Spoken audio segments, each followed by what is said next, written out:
Raj Kundra's case is turning into a very big brawl. उनके वकील ने कोर्ट में ये तक कह दिया कि क्या राज कुंद्रा टेररिस्ट है। वहीं बात करेंगे शिल्पा शेट्टी के बारे में, तो सेबी ने उनके ऊपर फाइन मार दिया है और शिल्पा शेट्टी ने क्या किया, 29 मीडिया हाउसेस और जर्नलिस्ट के ऊपर लॉ सूट फाइल कर दिया है। कितने रुपए डिमांड करते हुए आगे मैं आपको बताऊंगा। वहीं दूसरी तरफ बात करते हैं मैरी कॉम के बारे में। मैरी कॉम ओलंपिक से बाहर हो चुकी है, लेकिन उन्होंने इंटरव्यू में बताया कि मुझे ऐसा लगता था कि मैंने ही मैच जीता है, लेकिन उसके बावजूद गलत डिसीजन लिया गया। पूरी वीडियो में आपको उनको दिखाऊंगा और भी कई सारी इंपॉर्टेंट न्यूज अपडेट्स के बारे में बात करेंगे। लेकिन उसके पहले आप सभी को मेरा नमस्कार। मेरा नाम है देवेश सिंह। समाचार 2.0 में आप सभी का स्वागत है। सबसे पहले आपसे आज बात करते हैं राज कुंद्रा एंड फैमिली के बारे में। कल जो कोर्ट में हाई टेंशन ड्रामा हुआ, जहां पर राज कुंद्रा की टीम ने उनके बेल के लिए अप्लाई किया था, लेकिन कोर्ट ने उनकी बेल को रिजेक्ट कर दिया। अब 13 दिन और पुलिस कस्टडी में राज कुंद्रा को रहना पड़ेगा, जहां पर पब्लिक प्रोसिक्यूटर यानी कि जो राज कुंद्रा के खिलाफ केस लड़ रहे हैं, उनका ये कहना था कि ये एक इन्फ्लुएंशियल पर्सनैलिटी है, ये किसी भी एविडेंस को हैम्पर कर सकते हैं, जिसकी वजह से जो इन्वेस्टिगेशन चल रही है उसमें कई सारी परेशानियां देखने को मिल सकती है। जिसके बाद जो राज कुंद्रा के लॉयर थे, उन्होंने ये पूछ दिया कि क्या राज कुंद्रा टेररिस्ट है। आखिर ये जो पूरा केस है ये अप्रैल में ही रजिस्टर हो गया था, जिसके बाद अब तक कई सारे लोग बेल पर बाहर है, लेकिन तभी भी पब्लिक प्रोसिक्यूटर ने इस पूरे मामले को एक की कॉन्स्पिरेटर की तरह, यानी कि राज कुंद्रा एक की कॉन्स्पिरेटर है, जिसकी वजह से उनको बेल नहीं मिलना चाहिए और कोर्ट ने उन्हीं की बात को माना। राज कुंद्रा's वाइफ शिल्पा शेट्टी के बारे में आपसे बात करते हैं। सेबी ने कुछ चार्जेस उनके ऊपर लगाए हैं, जहां पर 3 लाख रुपए का फाइन शिल्पा शेट्टी को भरना पड़ेगा, क्योंकि उनकी जो एक इंडस्ट्री है वियान इंडस्ट्री, उनकी वो डायरेक्टर थी, जिनके पद से उन्होंने रेजिग्नेशन पिछले साल ही दिया। लेकिन सेबी ने इनके पूरे फर्म के अंदर इन्वेस्टिगेशन करी, तब पता चला कि इस फर्म के नाम पर इनसाइडर ट्रेडिंग की जा रही थी और इनसाइडर ट्रेडिंग करने की वजह से अब शिल्पा शेट्टी को 3 लाख रुपए का फाइन तक भरना पड़ेगा। आगे बढ़ते हुए अब आपसे बात करते हैं शिल्पा शेट्टी की तरफ से आ रही एक बड़ी न्यूज अपडेट के बारे में, जहां पर शिल्पा शेट्टी ने 29 अलग अलग मीडिया हाउसेस, न्यूज पर्सनालिटीज के खिलाफ लॉ सूट फाइल कर दिया। इस लॉ सूट की पूरी कीमत मैं आपको बताऊं तो 25 करोड़ रुपए डिमांड किए जा रहे हैं। उनका यह कहना है कि उनकी पर्सनालिटी के ऊपर एक ऐसा डैमेज आया जिसको कभी रिपेयर नहीं किया जा सकता। उन्होंने यह भी कहा कि कई सारे एंडोर्समेंट्स इसके ऊपर असर पड़ रहा है, उनको कैंसिल कर दिया जा रहा है, उनकी फिल्मों के ऊपर असर पड़ने वाला है, जिसकी वजह से उन्होंने ये लॉ सूट फाइल कर दिया। जाने मेरी जाने मन वाले वायरल बच्चे के बारे में सब जानना चाहते हैं। उसका वायरल वीडियो सबने देख रखा है, यहाँ तक कि कुछ वीडियोस कुछ नेताओं और सेलिब्रिटीज के साथ भी आई हैं, वो भी सबने देख लिया है। लेकिन सब अब भी यही जानना चाहते हैं कि वो बच्चा आखिर कहां से आता है, उसकी क्या स्टोरी है। तो उसका पूरा इंटरव्यू आउट हो चुका है। इस वीडियो पर आपकी पहली नजर। गायक का और खिलाड़ी बनना चाहता हूँ। तो अभी कैसे करोगे? मोबाइल लोगे या फिर टीवी से देख के सीखोगे? मोबाइल नहीं है।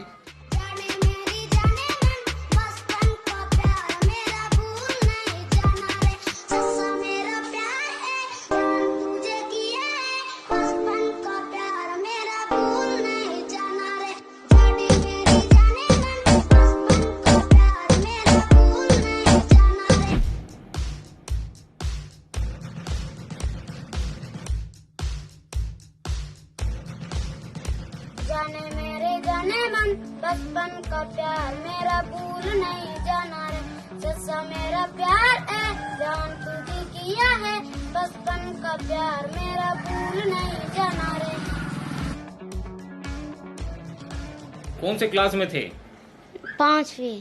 5वीं पर। कहाँ से सुने थे ये गाना? दूसरे से, मोबाइल से। मोबाइल से सुने थे। घर में टीवी रेडियो या कुछ है? मोबाइल कुछ नहीं है।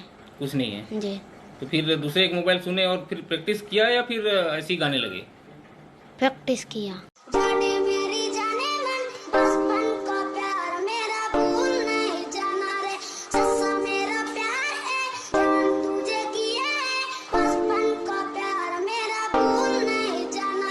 उन्होंने गाना गाने के लिए बोला। साथ में गाए बादशाह जी के साथ? जी।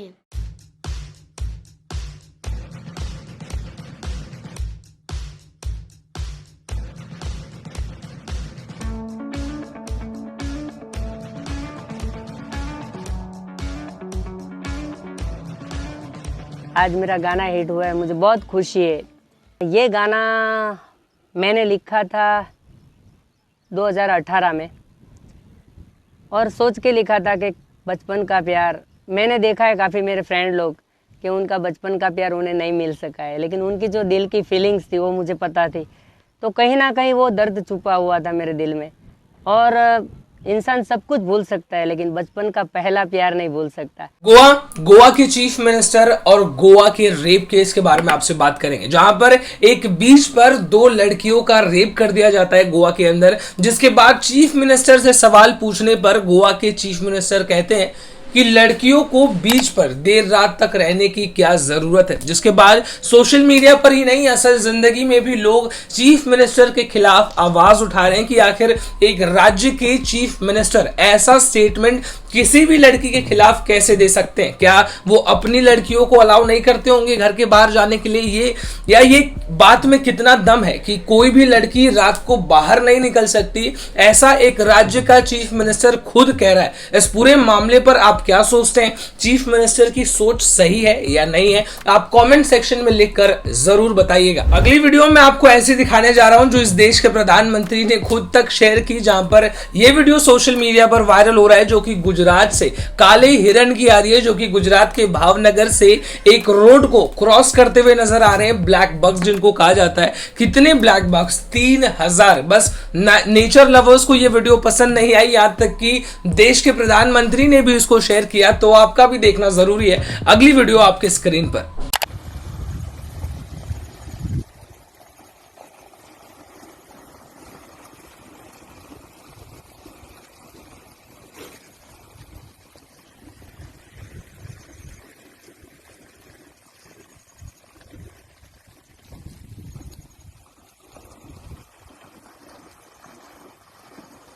गैंग्स ऑफ वसेपुर देखी आपने? अगर आपने देखी है तो अनुराग कश्यप को आप जरूर जानते होंगे। इनके खिलाफ एक और कंप्लेंट रजिस्टर कर दी गई है। नेटफ्लिक्स इंडिया के पास एक कंप्लेंट आई अनुराग कश्यप की एक शॉर्ट फिल्म से रिलेटेड, जहां पर एक सीन में उन्होंने दिखाया है कि जो उनकी लीड एक्ट्रेस है वो अपने मिस कैरेज के बाद अपना ही फीटस खाती हुई नजर आ रही है। इसी के रिलेटेड कंप्लेंट रजिस्टर कर दी गई है, जिसके ऊपर अनुराग कश्यप का भी रिएक्शन आ चुका है। उन्होंने कहा कि अब सब कुछ खत्म हो चुका है। मैं कहता हूं कि इंडिया का सिनेमा कहां आखिर जा रहा है। हम हमेशा कंपेयर करते रहते हैं कि हॉलीवुड को देखो और बॉलीवुड को देखो, लेवल ऑफ कंपैरिजन कितना अलग है, क्योंकि हॉलीवुड में जो ऑडियंस है वो किसी भी सीन को लेके इस तरीके का आउटरीच नहीं करती, लेकिन इंडिया में आप कुछ भी कर लो, आपके खिलाफ आउटरीच किया जाएगा।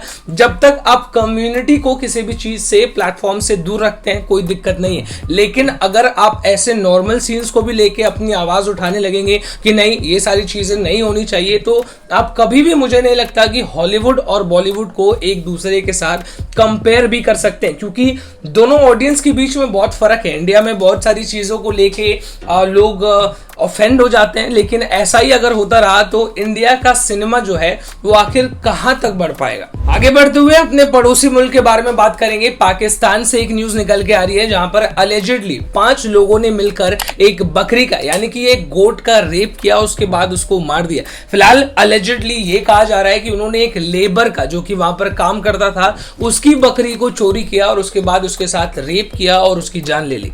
अगली न्यूज जो मैं आपको बताने जा रहा हूं वो भी कुछ ऐसी ही है, लेकिन इसका जो अंतिम रिजल्ट है वो काफी ज्यादा अलग है। मऊदही कोतवाली पुलिस स्टेशन से एक खबर, जहां पर एक रेप अक्यूज, जिसके खिलाफ रेप के एलिगेशंस लगे थे, उसने पुलिस स्टेशन के अंदर फांसी लगाकर सुसाइड कर लिया, जिसके बाद 3 पुलिस ऑफिसर्स को इस पूरे मामले में सस्पेंड कर दिया गया, क्योंकि उनके होने के बावजूद कैसे किसी अपराधी ने सुसाइड कर लिया। उसके खिलाफ एक कंप्लेंट थी कि एक टीनेज लड़की का उसने बलात्कार किया था और उसने फाइनली पुलिस स्टेशन के अंदर ही सुसाइड कर लिया। अगली मैं आपको एक काफी ज्यादा मेस्मराइजिंग वीडियो दिखाता हूं, जहां पर दूध सागर वाटरफॉल की एक वीडियो है। ट्रेन पास हो रही थी, तभी अचानक से काफी जोर से बारिश होने लगी, तो ट्रेन को रुकना पड़ा और उसका वीडियो इतना खूबसूरत है, आपके स्क्रीन पर अगली वीडियो।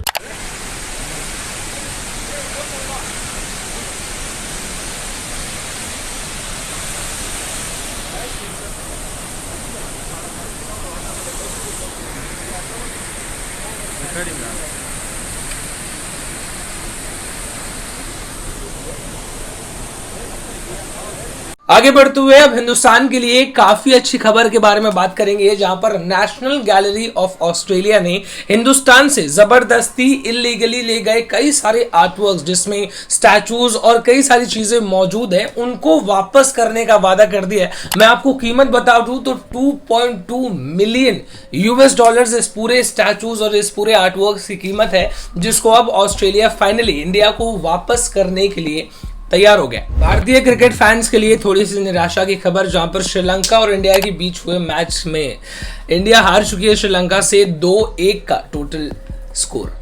इसी के साथ आज की आखिरी न्यूज अपडेट आपके लिए कवर करते हैं, जहां पर मैरी कॉम, ये एक काफी बड़ा एलिगेशन है, इसके ऊपर आपसे बात करेंगे। मैरी कॉम का ऐसा कहना है कि जो मैच में जिसके बाद टोक्यो ओलंपिक से मैरी कॉम बाहर हो गई, उस पूरे मैच में उनका ये कहना है कि उन्होंने मैच जीता है उनके हिसाब से, लेकिन जितने भी रेफरीज थे या जो जजेस थे उनका कुछ अलग ही डिसीजन था, जिससे वो बिल्कुल भी डिनाई करती हैं, उनसे वो अग्री नहीं करती। इसका पूरा इंटरव्यू भी आउट हो चुका है, अगली नजर आपकी इस वीडियो के ऊपर।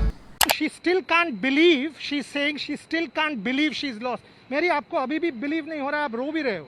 No, actually I still can't believe, मैं अभी तक विश्वास नहीं है, मैं तो easily निकाल दिया करके, you know, even everybody is seen the match, even entire world have seen the match, who is winning, even what's happening task 4 and you know IOC have done. Actually I thought I am clearly winning. Even आप जब press conference में आए तब भी आपको लगा कि आप जीत गए? हाँ, yes, I still वो मैं तो आराम से ये तो मैच ही तो मतलब मेरे को जीता हुआ करके आराम से प्रेस कॉन्फ्रेंस दिया हूँ। मेरी बाकी लोगों को भी आपसे बात करना है, एक ही सवाल मैं पूछ लूंगा, आप छोड़ तो नहीं दोगे मैच? आप खेलोगे ना बॉक्सिंग? छोड़ना नहीं है? तो मतलब मेरे 40 साल तक खेलूंगी और of course it's very you know this match was very unfortunate decision was so will we protest? आप प्रोटेस्ट करोगे? already they clearly said, you know, in since the beginning they could not single protest, they will not accept anything, ये सारे clear कर दिया था, क्योंकि ये Olympic में हो सकता है तो फिर ये जापानीज को प्रोटेस्ट करेगा तो वो चांसेस सही नहीं है। ठीक है मेरी, all I will say is wish you the best, आप हमारे लिए ऑलवेज चैंपियन रहेंगे, please. I thought I will back you know with the medal. I don't know what's wrong. I can't still you know believe myself. I know I am losing the match. Video आपने देख लिया, अब आप अपने खुद के जज हैं, आप डिसाइड कीजिए कि आखिर आपको क्या लगता है, मैरी कॉम सही है या गलत। इसी के साथ आज की न्यूज अपडेट्स में बस इतना ही, कल आपसे फिर से मुलाकात की जाएगी, तब तक आप इस चैनल को सब्सक्राइब कर लीजिए। This was me Devesh Singh signing off, जय हिंद।